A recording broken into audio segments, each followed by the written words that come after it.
Hello, everyone. Good day to you all, and welcome to this introduction to Pandemic Legacy.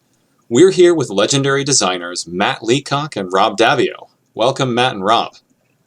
Hey, thanks for having us. Hello. Now, before we get started, I want to let all the viewers know that this is a pre-recorded interview. We might have some folks available in the chat to answer some questions that you might have while we're talking, but just keep in mind that any questions that you ask in the chat will not be able to be answered by us in the past. The other thing I want to mention is that this is going to be a spoiler-free discussion. We might have some passing references to the setting and start of each of the three Pandemic Legacy games, but we won't be getting into any kind of deep specifics about story or mechanics or anything like that. And along with that, I have a request for other people in chat to also avoid mentioning anything that are spoilers. There's plenty of people who haven't experienced these games, and we want to make sure that they have that the full experience. So this is an introductory kind of feel for Pandemic and Legacy games in general, so let's start at the very, very beginning, as simple as possible. What is a Legacy game? What makes it different from a normal game? You want me to take that, Matt? Yeah, why don't you take that? I've answered this before. Godfather of Legacy. Yeah, this is one you take. A legacy game is a game that, unlike most games, some of the actions that you do in the board game carry over to future versions in that game. So you might play the first game and you might make a decision to put card A or card B into your event deck. Card A goes in, card B doesn't go into your deck then or ever. So when you play the next game, card A is in there, card B is gone, whereas a different group might have picked card B and card A is gone. So you're making choices, you're doing things in the game and making choices that affect a little bit the rule set, the content, the characters, and the powers.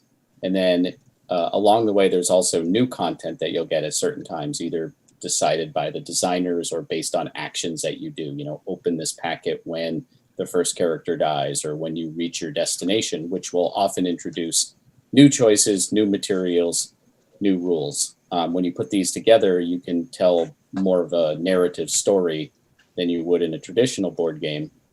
So it brings in a little role-playing game, a little video game, and you'll continue playing these games for 8, 10, 12, 15 games, whatever the designers want. And then at the end, usually that campaign is over. Some games at that point have stabilized and you can continue to play it without it changing. Other games are just done, right? Once you get to the end of the story, the game doesn't have a replayable version. So it's a combination of playing it and changing it and making it yours. Got it. How do you feel that differs from like a game that just has a campaign? It's a little bit different from a campaign, at least originally when I came up with the idea for Risk Legacy. I came up with the idea 11, 12 years ago, that it was permanent in one way. It was tied to risk. Risk is very sort of, in your face and aggressive. And so doing something that felt permanent, putting stickers on boards, writing on things, ripping up cards, meant that if you got 4 games in and you said, I don't really like the choices I did, with a campaign game, you can just go back and start again, like keeping your finger in the page of a choose your own adventure book. And this literally is a one-way direction with permanent consequences. I remember pitching it to Hasbro and talking about getting a tattoo or playing poker for real money. Like, these are sort of moments that feel bigger because there's some sort of consequences, even perceived consequences, as opposed to, I didn't like that. Take that card out, do this. Let's go back a game. It's the one-way trip is what kind of makes it different. Okay. And also hiding information is not typical in previous campaign games. I think some of them have started recently doing it. You could look at the whole campaign and look ahead. This puts things in envelopes and behind doors and masks things so that you genuinely get surprised when you first discover them. Got it. So we'll probably dwell with Rob a little bit. We'll get to you in a second, Matt. Don't worry. You'll have plenty to say. But Rob, you've kind of, in particular from Matt here, but you've been credited as the godfather of legacy games. Can you talk a little bit about how this came about? You talked about your pitching it to Hasbro, but where did the idea come from? What? Yeah, I was at Hasbro, and we were at an offsite talking about Clue, if you're in the UK, Cluedo, and what we could do next. And there was it's been a while, and I've told the story both ways, and then now I don't remember the real story, and that just kind of makes it better. I know at some point I made a joke that said, I don't know why they keep inviting these people over to dinner. They keep murdering someone, implying that this is like every Sunday, this horrible Groundhog Day, this owner of the house gets killed. And I think that just kind of primed my brain, because later on we were doing a brainstorming exercise where we were trying to talk about assumptions that you have about a game, any game, not specific to Clue, like the game board goes face up on the table. You know the win conditions at the beginning. And this is a great thought starter to see which assumptions can be broken. Now, most of them can. If it's like the game board goes under the table to the bottom of the table, you're like, there's nothing there. And I remember saying, something you do in one game does not affect the next game. As sort of like an assumption of a board game. And my boss at the time, who was a designer, like was writing on the board, and he went, and just like pointed the marker at me and then went back to writing. And between those two things, I immediately had this idea of what that would be. And I was very scared. I'm like, well, it can't be permanent. And I started working on it for Clue, and Steve Baker, my boss, and Craig Van Ness, both of whom have since left Hasbro, were kind of like, no, do it. And so I said, I'm just going to do this. I'm just going to be as punk rock as possible, even though I don't think it makes any sense. Spent some time doing it, pitched it as Clue. Hasbro was like, I don't know what this is. It was like part of 8 ideas. And they're like, we don't want this. Or went on a back burner for 6 months. And then I dusted it off and said, I think this could work for Risk. And really sort of made it work there, where playtesters were really into it. And then did the pitch of my lifetime to get it into the line against all odds. And it came out in 2011. Yeah. Matt, what was your introduction to legacy games? Yeah, it was Risk Legacy. So we played that with my gaming group here. We've been playing with a group of people every week for like 20 years now. Yeah, we pulled that out and played it week after week. And I was really taken by I think more than anything, just the emotional stakes involved with the permanence of changes. That's what really hooked me into it. I'm not a big fan of Risk at all, but it was the legacy aspect that kind of pulled me in.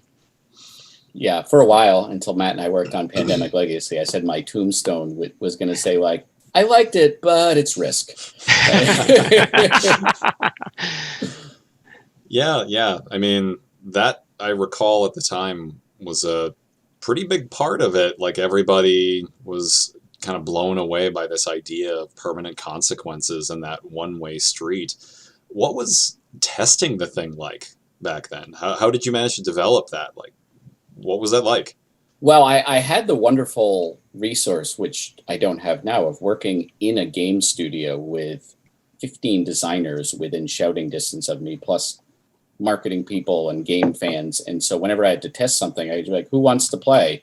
So I just had playtest groups that were available, and there was a model shop and people who could make stickers. So I could iterate quickly and playtest pretty quickly.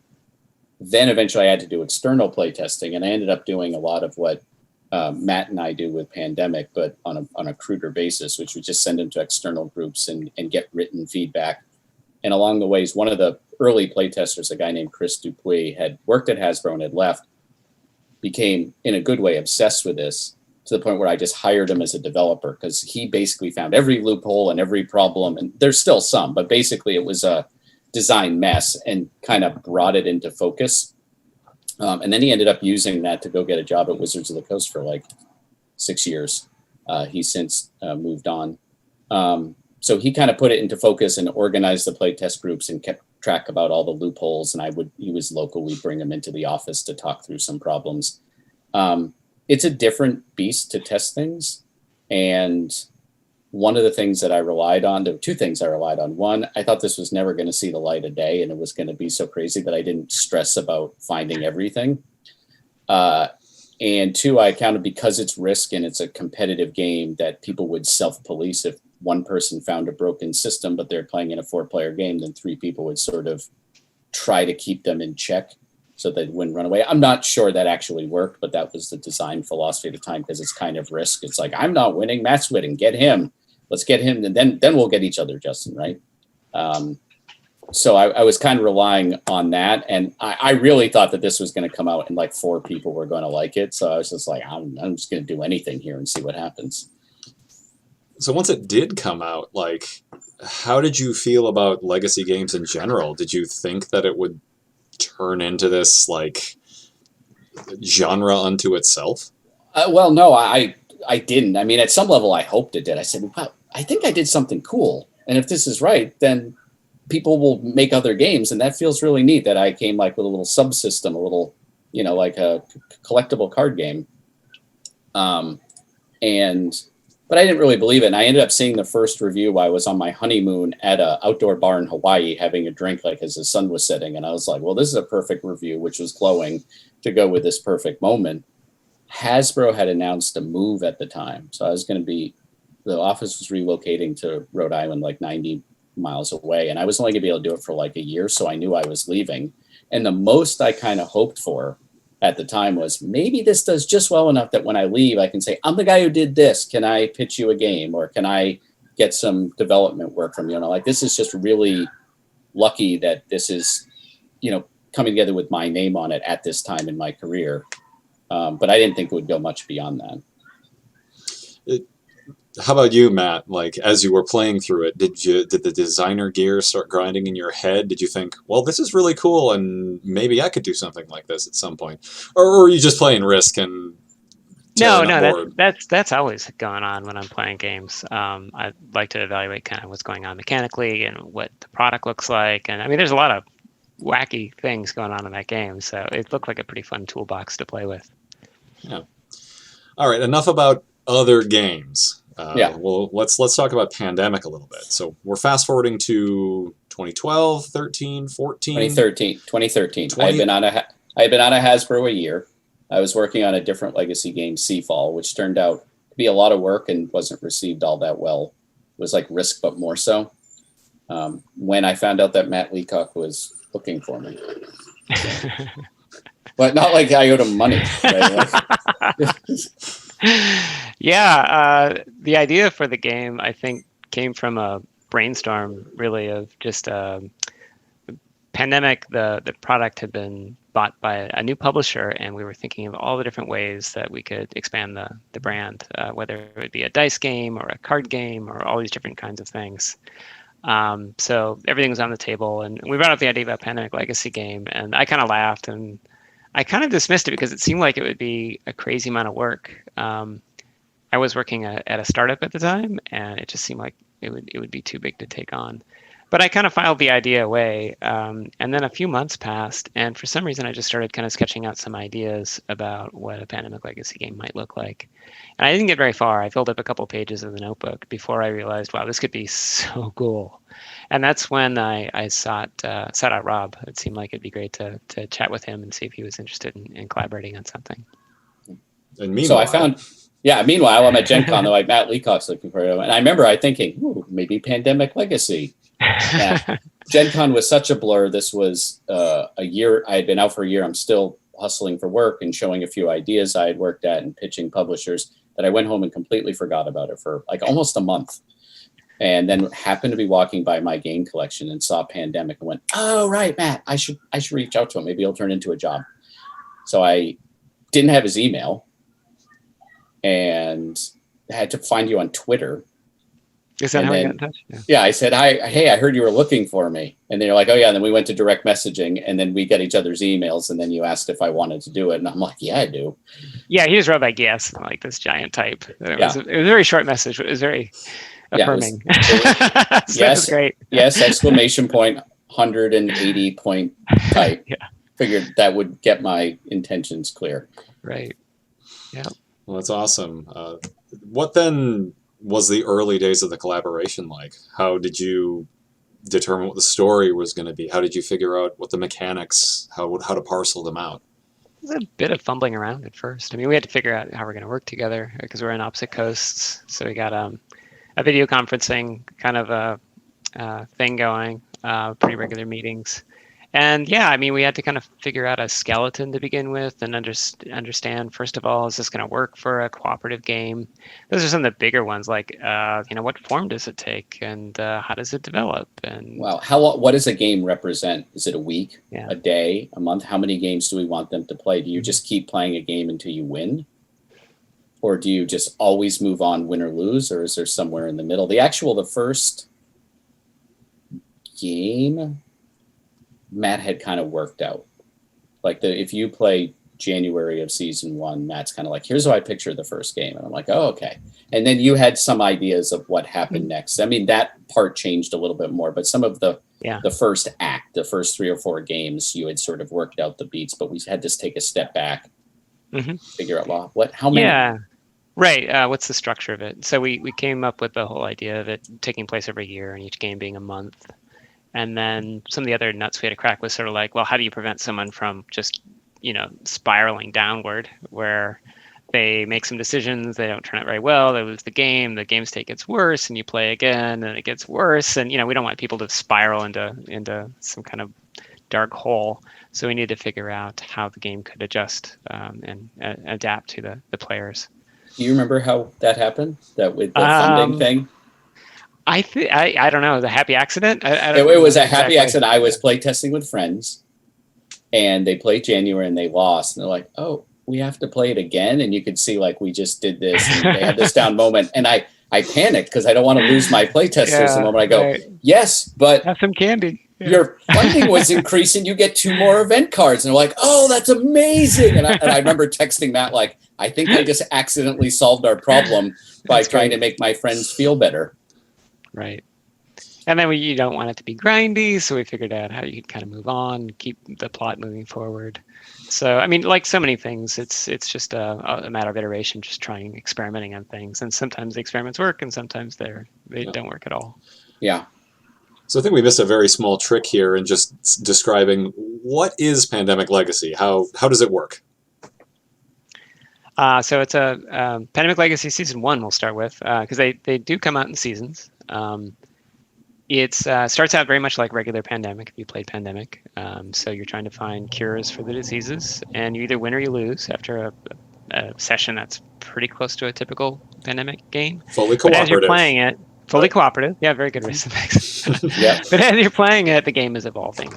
So it'll keep throwing new things at you, and you need to adapt. And just when you feel like you've kind of figured it out, there'll be some new twists and turns coming your way.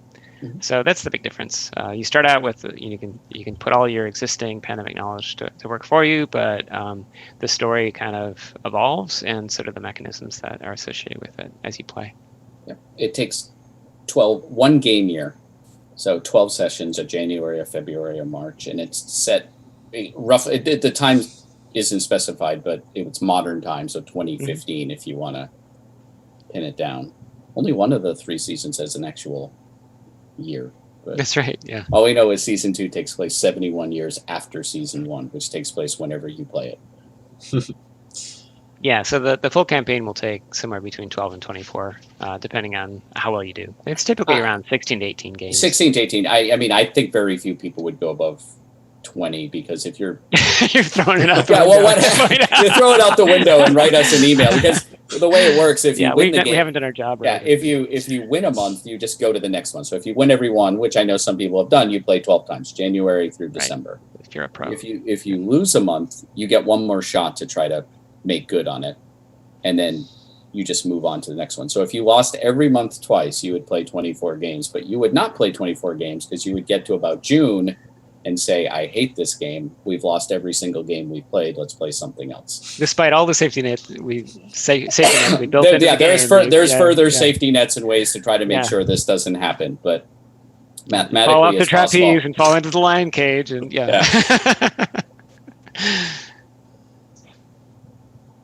How much effort would you say it was to make this thing in comparison to some of your other projects?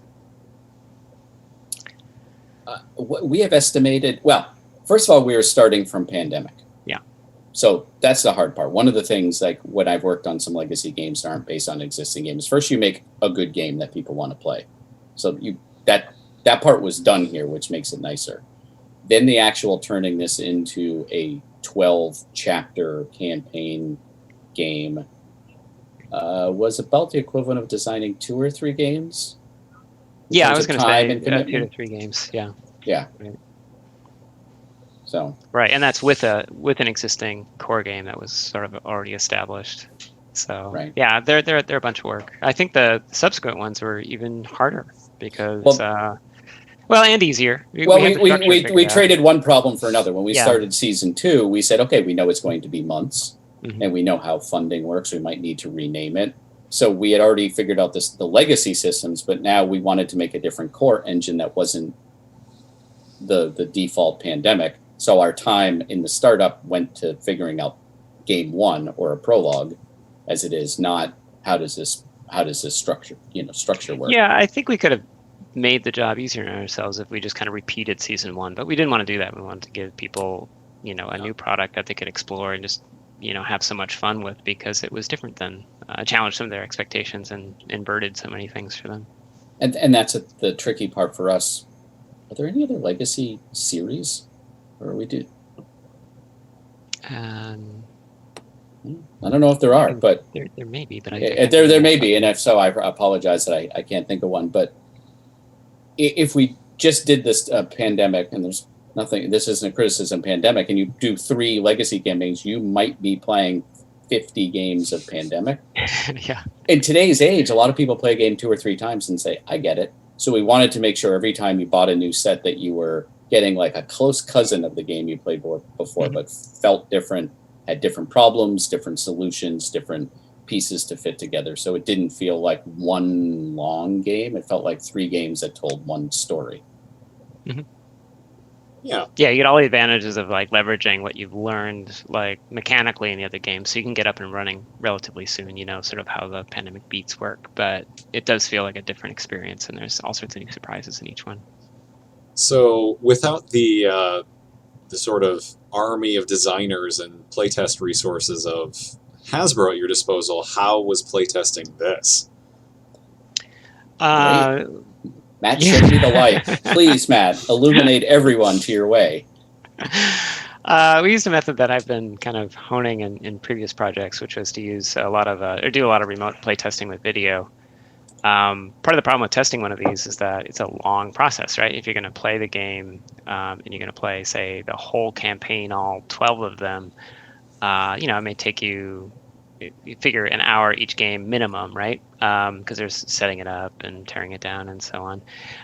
We can't generally expect people to just invite us into our home, into their homes where we can camp out and just watch them. So this method worked pretty well. We'd ship out a prototype, have people set it up using the rules in the box, play it, and videotape themselves while they're doing it. And then Rob and I would get the video from them and watch it and basically log all their behaviors and get lots of insights from that, and then incorporate that into the next round of development. One of the big insights, though, when you're doing one of these, is really just to start small, start with that first game, hone that, get that working really well, and test that, and then add on another game or 2, send that out, get feedback, then maybe add another 1 or 2 games, send that out, get feedback. So that has the advantage of like those early games get really, really refined, and so the onboarding experience is better. Yep. I have to say, by the 8th round of testing, like watching that January game for us, that's like we sent it to 3 or 4 groups, 8 times, so it's like the 32nd time that I'm taking notes on game 1. And I'll be like, man, there's still a typo. How did we do this? Yeah. Can always find something. That proved wonderful. Before, with legacy games, I would try to approach them sometimes like you would do like a collectible card game, which is get a lot of quantitative data: who won, who lost, what was the score. And really, these are more experience driven, and you're never going to get enough people to play it to get quantitative data, and their quantitative data is hard. You're not going to see where people were confused about rules or where people felt like it went a long time. And that's why the video is so great. And it's particularly great for me because like I explained with my funding thing, I cannot help but be a host when someone's playing my game. It's a bad habit.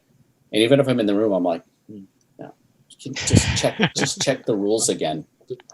And my body language, even if I'm being quiet, where they know that they're doing something wrong, or if they're like 3/4 of the way through and they're stuck and they seem miserable, I'll be like, well, let's just wrap this up. Move to the next one. So watching video keeps me from being my most, my worst enemy. I do sometimes have to pause it if they miss a rule, a group. and they're playing wrong, and I just know it's frustrating. I have to pause it and walk away because it's already happened like a week ago when I'm watching it, but I feel so bad. Thank you, playtester. I'm like, oh, they're about that. And I see the video like, oh, there's 45 minutes left. Oh no, there shouldn't be 45 minutes left. And then I see them struggle and take notes, and it all fixes the game. But some people, and all playtesters or anyone who like tries to help with the project is a saint for, going through that so other people can have a better experience. Yeah, it can be really painful watching things go off the rails. But you can get so much really good data. You can pause it and take good notes. It's really hard to do that when you're watching something live. Or you'll have an idea and you want to jot it down. And if you're live and jotting down an idea, you miss maybe 5 minutes of what's going on. So I've really come to love the method. It's not for everything. It won't work, like you said, if you're trying to tune a deck building game. That may not be your best method. But for these types of experience games where the emotional journey is really important, it's a great way to get that kind of data. Mm-hmm. Yeah. Our sometimes I just write notes to make Matt laugh. Like I'll just, yeah, you're just going to sit down and you grab coffee and water and you're like, I got 8 hours of watching video today, and that's on 1.75 speed. I've met playtesters before, and when they're talking to me, like, you talk really slowly in real life, because I'm so used to watching them at that speed. And at some point you're like, hey, new day, they changed their shirt. I like green shirt guy. He always has a green shirt, and then he becomes green shirt guy because I don't know their names in the gameplay and stuff. And then like, green shirt guy's on his phone. I'm like, he seems concerned. I hope everything's okay.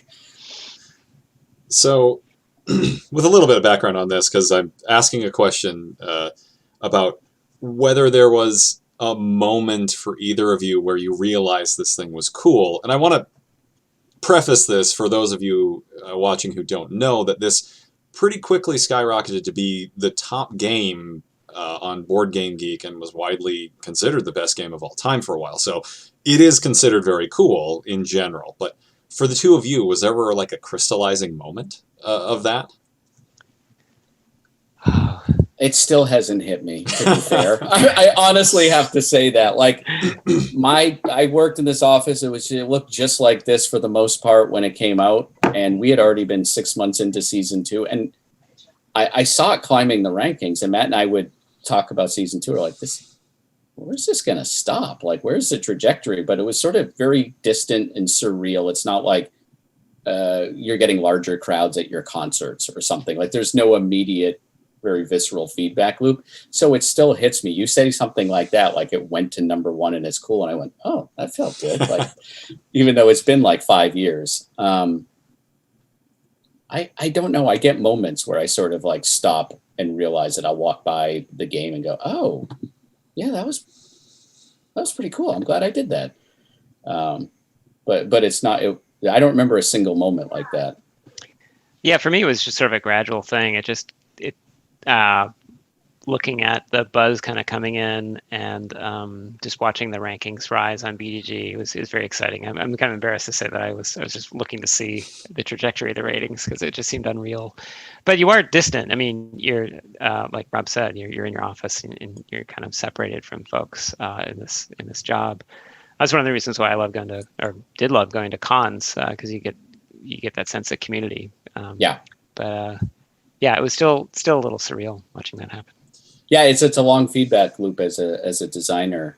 My doorbell might ring right up here because I see food delivery is coming to my door. So hopefully someone in my family can get it. If not, I'll give them 3, 2, 1. Matt, tell a story. I gotta go get the food. Sorry. I'll tackle the next one. No problem. I guess then I'll ask. Do you remember what the community response to the announcement was like? Not really in a vivid detail. I just remember there was excitement because Risk Legacy was pretty well received. It was pretty dramatic, and to have those two kind of concepts come together, I think was pretty exciting for people. So it had some good buzz building up to it, and then the early reviews were really positive. So it was a fun thing to go through.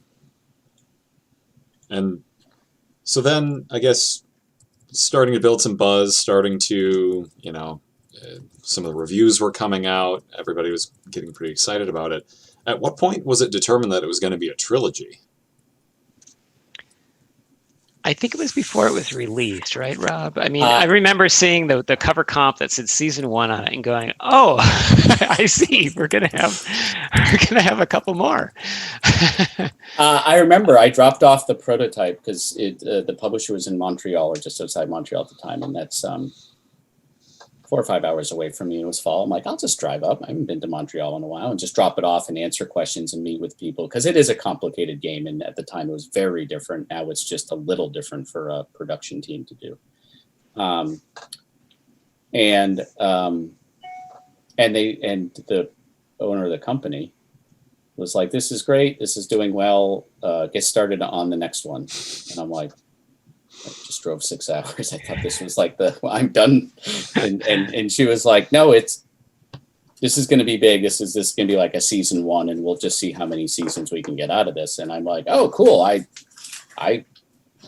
would, work for myself. So someone just gave me another job. This is fantastic. Yeah, I think we're both very excited about it, but I don't remember like having a discussion where we agreed on it. It was sort of like, it's going to happen. I know, it's like, okay, this is going to happen. Go get started. And I'm like, right. Okay, I'm sure. Like, yeah, there wasn't a lot of buy-in. And that was in October, and we were in person next in April, 6 months later. This was still 6 months before season 1 came out, but the production was done, and we had like looked at files and everything was done there. And so we had enough time to be away from it. We're like, okay, let's start talking about season 2. And we started in April of 2015. And we're 6 months into it when the game came out, which we're both very grateful for, because then as the ratings went up, we're like, oh, well, thank goodness we're not starting today, because that would be daunting. Yeah, a lot of pressure. So we don't miss it this time. We're going to shift into talking a little bit about season 2. Why don't you give a brief overview of what season 2 is and how it's different? I can take a stab at that rather than go into details. I mean, if you want me to do it, I could do it too. But they're not here to hear me talk. So season 2 takes place, I think it's 71 or 72 years in the future. 71 years after the end of season 1. And things have gone very badly for the world. Things have gone very dark, and a lot of the known world's kind of gone off the grid. And you begin the game as sort of like an everyman. It's told from your point of view. You learn about where the world is at from your position as just like a day laborer working on a haven in the middle of the ocean. And you have to kind of figure out what's happened to the world. Mechanically, it is a lot like Pandemic, only everything's kind of flipped upside down. So one of the design prompts we had was sort of like, what if we reversed everything? What if you had already lost at the beginning of the game? And that's sort of what it is. The game is over in a sense. Like everything's blacked out. You only see this little keyhole of the world, the known world. Yeah. And so most of the game board is blank. Right. You can see the coast of North America and the Mediterranean. And a little bit of South America. So you can see like much of the Atlantic Ocean with a couple of your havens and a few of the coastal cities. I think there's 12. Normally a Pandemic board has 48. And like, that's it. And the rest of the board is just fog of war. Right. And so over the course of the game, you discover what's kind of happened. You expand the map and the known world, as it were. Another inversion is that in normal Pandemic games, the diseases are represented by cubes. So cubes are bad. In this game, we've inverted that so that the cubes are good. They represent supplies that you're bringing to the last bastions of humanity. So you need to bring supplies to places in order to prevent disease from occurring. I don't know. What else you want to say? Yeah, I mean, it was the original game, as you said, we tried to turn some things around where we said the original one starts with a pandemic and the world is largely working, and your goal is to keep as much of it working as possible during a very bad year. This is, the world has now seen 71 bad years and it's almost done. And how can you just stop that final contraction and maybe go back to a fully functioning world of some sort? Like, can you reverse the process? So it goes in and then it comes back out the next one. If the first one is sort of a summer blockbuster action adventure Captain America sort of movie, maybe something with Chris Pratt. The second one is definitely more of a post-apocalyptic movie, not quite Mad Max, but like civilization. There are still cities and there are still things going on, but there's a lot of stuff happening that you can't see, that you don't know what's happening in parts of the world, whether civilization is there or not there. I like season 2. I like the story. I like that, and there's no spoilers here. Players are encouraged and allowed to sort of explore the world sort of in a direction that makes sense to them. It's not completely open. There's some places that are very difficult, if not impossible, to get to like right away, but you can explore cities and continents sort of in an order of your choosing and at a depth of your choosing. And so some people might want to see the whole world, and some people are be like, we don't have time, let's just look for the important parts. And it was kind of fun to write something that was 71 years in the future that's present tense, but then you have these papers that you find that backfill what happened between the end of 1 and 2, sort of out of order. So you're getting sort of flashbacks. You might find something that's from 33 years after the fall or 52 years after the fall. So I like the story that's in there. Right, you're kind of piecing together the past as well as the future, and trying to, in the same way that you're trying to piece together the world as you're exploring it. We also kind of move the guardrails out a little bit, so you've got a greater feeling of autonomy as you're going through it. It's less on rails, and which I think allows you to. I mean, if you're extremely good at the game, you can achieve this level of mastery, but you also have to navigate that yourselves and really think about the entire campaign as you're playing as well. So it's I would play it second after you've played season 1, because you kind of learn how that works, and then this allows you to kind of take it even further. Yeah, I love seeing the reactions to season 2, because some people didn't like that it wasn't quite as familiar as Pandemic and the guardrails went away, and some people found that very exhilarating, that they could sort of make the world themselves, and this was like a very different experience that felt more dangerous. Yeah, it does feel more dangerous, doesn't it? Yeah. Yeah, like, can you talk a little bit more about that? Like, what was the overall reception to season 2? Both like announcement, especially with all that buildup of excitement of people's excitement for season 1. Season 2 was much quieter, right? Like it came out, sold well, but didn't get like a lot of the interviews and articles. I think it wasn't as new. It's what happens when you have a sequel.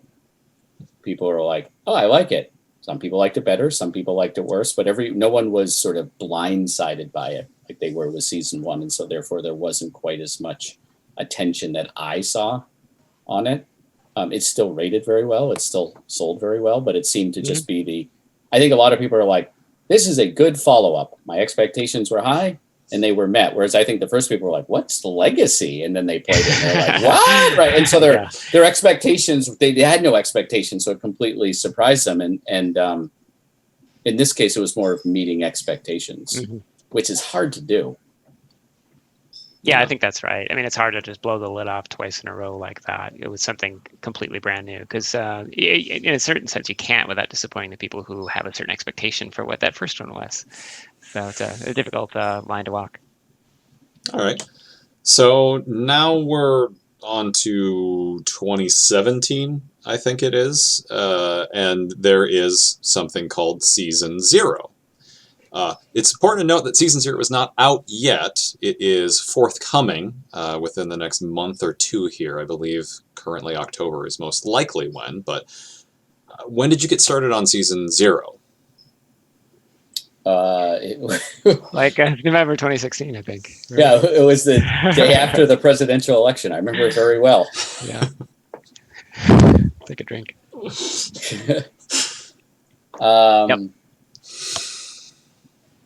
Yeah, we knew it was going to be a trilogy. And sorry, I'm entering my golden light phase of my house here, so I'm going to keep adjusting to try to reduce the halo.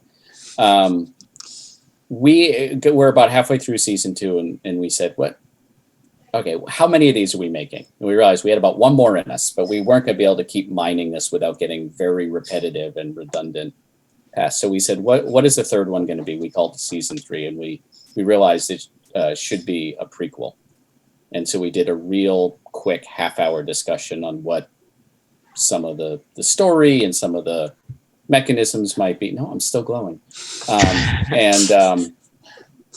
And so when we sat down, we weren't going from a blank slate of what's next. We were talking about, how do we implement this? I'm going to fix it. Let Matt talk.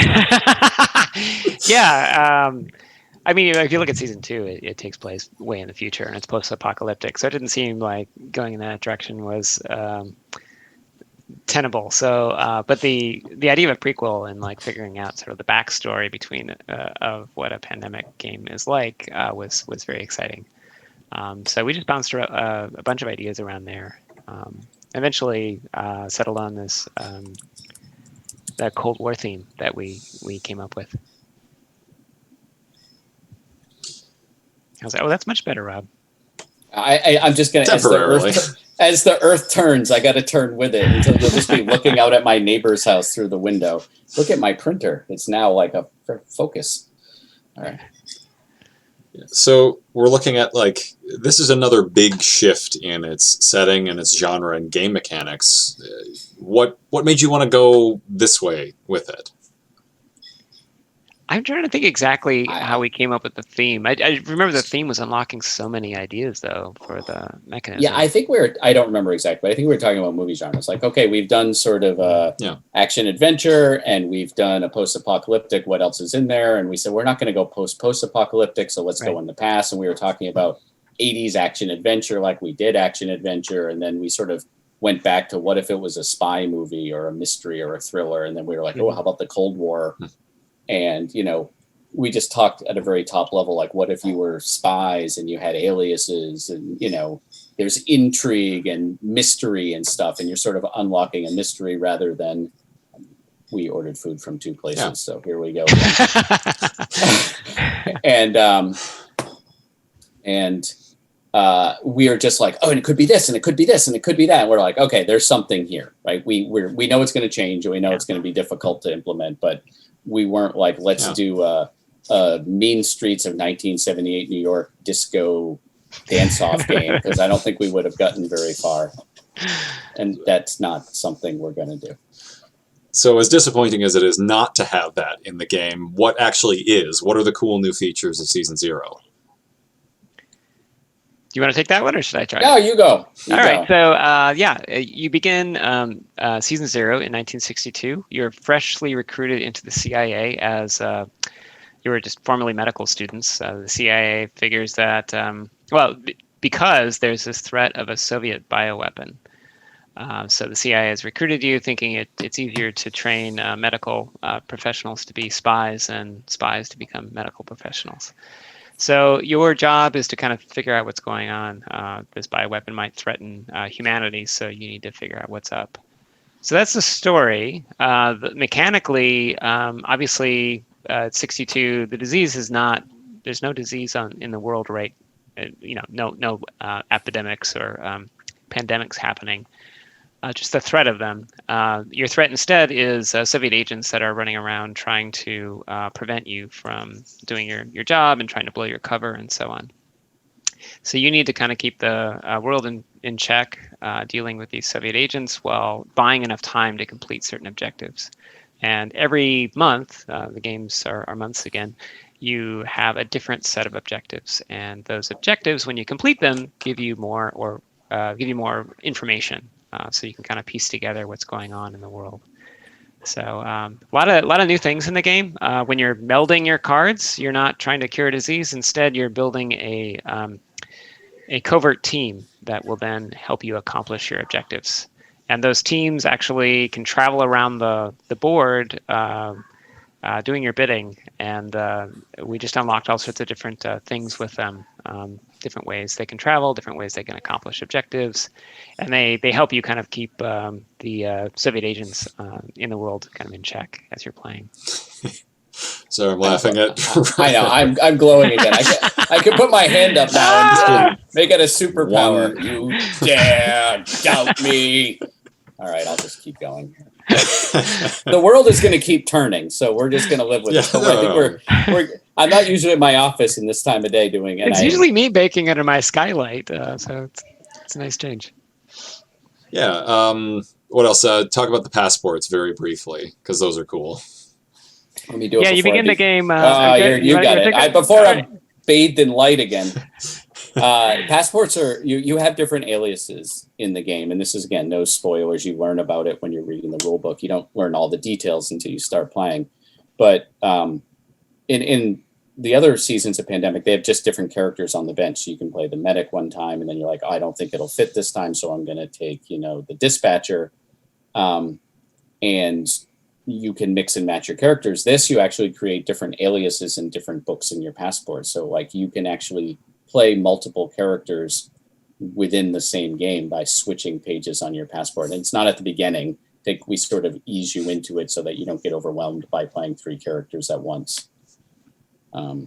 But Z-Man did a great job with like actually making them look like cool little passports. And there's this color form fun where you get a little figure, drawing a figure who's like has sort of genderless and doesn't have any hair, and then you get a whole bunch of stickers to give them wigs and mustaches and beards and disguises, and we did that as a throwaway in the prototype, and people just fell in love with it, and we're like, okay, we have our first good idea. Yeah. Right. Yeah. So we're coming pretty close to the end of our time here, and before Rob gets swallowed by the sun, we should... Now it's just in view, right? And now the sun will be joining us for the remainder of our conversation. Here, I'll just act natural. No? So I guess just a couple last ones. What order do you, if somebody's going to play all of them, what order do you recommend them in? I can take a shot at that. I think if you're fairly new to Pandemic, haven't played a whole lot of Pandemic, I think you should definitely start with Season 1. And then you can go on to Season 2 or Season 0. If you played a lot of Pandemic and are looking for like the ultimate legacy experience, you might want to start with Season 0, because you can dive right into a deep story right away. They're designed so that you can play them in the order. Yeah, I don't recommend... One is simplest, or it's closest to regular Pandemic. So if you need to kind of get your feet under you, that would be a good one to start with. The only one I tell people is I wouldn't start with 2, because it's just at the end narratively. It's either in the middle or the end narratively. Like either one of those doesn't make sense. Like if you play them in the order they came out, 1's first. If you play them in the order they're set, 0's first. Both of those to me make sense of starting with 0 or 1. And then after that, you can decide how you want to bounce around in time, and they'll all work. I think it would be the least satisfying story and looking at the mechanisms to start with 2 and go backwards. But someone's going to do it and love it, but that's not my recommendation. All right. When you getting started on the next one? We're not. That's easy. Yeah. We were able to get 0 across the line knowing that this was the last one. Yeah, no, the first one took about 13 months. The second one took about 16 months. Now, we knew we had more time because we were getting ahead of the release date, but Season 0 took 3 years because we're like, we've done that. Right, we were basically wanting to make a new, fresh, different game that tied up things in the story and gave you a new direction, like a new mechanisms to play with. I couldn't even imagine sitting down right now and finding anything interesting to say or design in this series. I'm happy to work with Matt again, and I say that publicly, so he's forced to work with me. I just won't be another game in this series. Yeah, I mean, maybe ask us in 5 years, then we'll probably tell you take a hike. Yeah, it'll be a softer no. Like, I don't think so.